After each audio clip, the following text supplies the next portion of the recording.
മല്ലു ഫാമിലിയിലെ സുജിനും പൊന്നുവും പ്രേക്ഷകർക്ക് പരിചിതരാണ്. പ്രശ്നങ്ങളെല്ലാം പരിഹരിച്ച് ഇരുവരും വീണ്ടും വിവാഹിതരായി എന്ന സന്തോഷ വാർത്തയാണ് ഇപ്പോൾ പുറത്തുവരുന്നത്. ക്ഷേത്രത്തിൽ വെച്ച് നടത്തിയ താലികെട്ടിൻ്റെ ചിത്രങ്ങൾ പൊന്നുവും നാത്തൂൻ കുഞ്ചൂസും സോഷ്യൽ മീഡിയയിൽ പങ്കുവച്ചു. 7 വർഷത്തെ ദാമ്പത്യത്തിനു ശേഷം ഞങ്ങൾ വേർപിരിയുകയാണ് എന്ന് മാസങ്ങൾക്ക് മുൻപ് പൊന്നൂസും സുജിനും സോഷ്യൽ മീഡിയയിൽ പോസ്റ്റ് പങ്കുവച്ചിരുന്നു.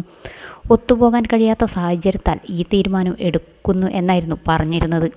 നേരത്തെയും ഇരുവരുടെയും ബന്ധം വിവാഹമോചനം വരെ എത്തി ഒന്നിച്ചതാണ്. അതുപോലെയല്ല, ഇത് നിയമപരമായി തന്നെ വേർപിരിയുകയാണെന്നായിരുന്നു സോഷ്യൽ മീഡിയ പോസ്റ്റ്. എന്നാൽ വീണ്ടും കുടുംബം രണ്ടുപേരെയും ഇരുത്തി സംസാരിക്കുകയും പ്രശ്നം രമ്യമായി പരിഹരിക്കുകയും ചെയ്തു. ഇതൊരു യൂട്യൂബ് കണ്ടന്റ് അല്ല, ഞങ്ങളുടെ ജീവിതമാണ്. ഇതൊരു വീഡിയോ ആക്കി പങ്കുവച്ചാൽ പണത്തിന് വേണ്ടി ചെയ്യുന്നതാണ് എന്ന് പറയും. അതുകൊണ്ട് ഒരു സോഷ്യൽ മീഡിയ പോസ്റ്റിൽ ഒതുക്കുന്നു എന്ന് പറഞ്ഞാണ് ഒന്നിക്കുന്ന കാര്യം സോഷ്യൽ മീഡിയയിലൂടെ അറിയിച്ചത്. വീണ്ടുമുള്ള ഒത്തുചേരലിന് പ്രധാന പങ്കുവഹിച്ചത് സഹോദരി കുഞ്ചൂസ് തന്നെയാണ്. അതിനുശേഷം കുടുംബത്തിനൊപ്പമുള്ള സന്തോഷ നിമിഷങ്ങളൊക്കെ കുഞ്ചൂസും പൊന്നുവും പങ്കുവയ്ക്കാൻ തുടങ്ങിയിരുന്നു. വാക്കുകൾക്കപ്പുറം സുജിൻ്റെയും പൊന്നുവിൻ്റെയും ബന്ധം ഒന്നുകൂടെ കെട്ടിയുറപ്പിക്കാനാണ് ഈ താലികെട്ട്.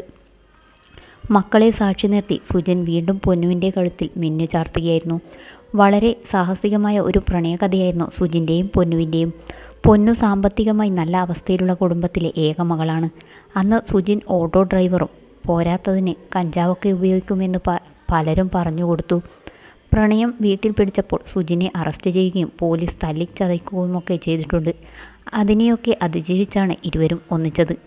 പൊന്നുവിനെ വീട്ടിൽ നിന്ന് ഇറക്കിക്കൊണ്ടുവരുമ്പോൾ 18 വയസ്സായിരുന്നു അവൾക്ക് പ്രായം. സുജിന് 23. പിന്നീട് യൂട്യൂബ് ചാനൽ ആരംഭിച്ചു. അതിൽ നിന്നും വരുമാനം വന്നു തുടങ്ങി. ഇപ്പോൾ ബെൻസ്, ഓഡി തുടങ്ങിയ ആഡംബര കാറുകളും ബിസിനസ്സും അടക്കം വൻ സെറ്റപ്പിലാണ് സുജിൻ.